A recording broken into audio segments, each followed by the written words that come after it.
The rain had not stopped for 3 days. Gray clouds covered the city like a heavy blanket, and the world outside felt cold and distant. Inside her apartment, Mrs. Maya sat silently at the dining table, surrounded by legal documents she could barely bring herself to read.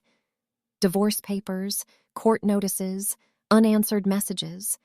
Her entire life felt like it was collapsing quietly around her. Then, knock, knock. Mrs. Maya looked toward the door slowly. When she opened it, she froze. Mina stood there holding a notebook against her chest, her hair slightly wet from the rain. "Mina." "I know it's late," Mina said softly, "but I didn't know who else to ask." Mrs. Maya immediately understood the lie. This wasn't about homework. Still, she stepped aside quietly. "Come in." Some people enter your life slowly. Others arrive all at once, during the exact moment you are trying hardest not to fall apart. The apartment was dimly lit, filled only with the sound of rain tapping against the windows. Mina looked around carefully. For the first time, she was seeing Mrs. Maya outside the classroom. No elegant smile, no calm confidence, just exhaustion. "You haven't been sleeping," Mina whispered. Mrs. Maya laughed faintly. "That obvious?" "Yes." Mrs. Maya poured 2 cups of tea silently. When she placed one in front of Mina, their fingers brushed slightly. Both of them noticed. Neither acknowledged it. "So," Mrs. Maya sat down slowly. "What was the emergency assignment?" Mina smiled a little. "I forgot." Mrs. Maya shook her head, trying not to smile back. "You came all the way here just to check on me?" Mina looked down at her tea. "Maybe." Silence followed. But this silence felt heavier than before, more dangerous, because now both of them understood what was happening between them, and neither knew how to stop it. Feelings become frightening the moment they are finally spoken aloud, even without words. Mrs. Maya leaned back against the couch quietly. "You shouldn't be here." "But you wanted me to come." "No," Mrs. Maya whispered immediately, then softer. "Yes." Mina's heart pounded painfully. "Why do you keep pushing me away?" "Because I'm trying to protect you." "From what?" Mrs. Maya looked at her directly. "From me."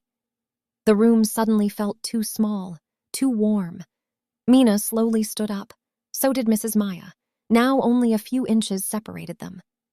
"Mina." Mrs. Maya's voice trembled slightly, but Mina gently reached for her hand. And this time, Mrs. Maya didn't pull away. The tension between them snapped all at once.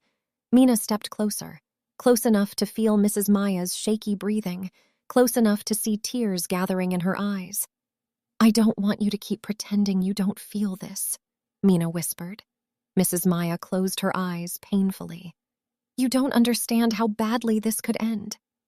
"Then let it end badly." Those words broke whatever resistance Mrs. Maya had left. Mina slowly leaned forward and pressed a soft kiss against her cheek. Just a small peck, gentle, careful, but it felt like lightning. Mrs. Maya inhaled sharply. "Mina." For a moment, she looked ready to step away, to stop this completely, but instead, her hand softly touched Mina's face, and finally, unable to resist anymore, Mrs. Maya pulled her closer and kissed her back, slowly, tenderly, like something she had wanted to do for far too long. The rain outside grew louder, and for those few seconds, nothing else in the world existed. Some moments feel beautiful while they are happening, even when they are already becoming disasters. A week later, everything changed. Rumors spread through the university hallways like wildfire. Whispers, stares, phones hidden beneath desks, students talking in corners. Then came the photo, a blurry image taken through the tiny glass window of an empty classroom after evening lectures. Mrs. Maya and Mina standing close together, too close, and in one frame, kissing. By lunchtime, almost the entire campus had seen it. "She's getting investigated." "I heard the administration called her in." "Do you think it's real?" She might lose her job. Mina felt sick listening to the whispers. But the worst part wasn't the gossip. It was that Mrs. Maya suddenly disappeared. No lectures, no replies, nothing. 3 days later, Mina finally found her sitting alone inside the empty lecture hall after sunset. Mrs. Maya looked broken. Not angry, not scared, just defeated. "They suspended me," she said quietly. Mina's chest tightened instantly. "What?" "They said I crossed professional boundaries. But they don't understand. They don't need to." Mina stepped closer desperately. "Then I'll explain everything." "No," Mrs. Maya's voice cracked. "You stay out of this." "I'm not leaving you alone," Mrs. Maya laughed bitterly through tears. "That's exactly the problem." Silence swallowed the room. The same classroom that once felt warm now felt painfully empty. Mina's eyes filled with tears. "Do you regret it?"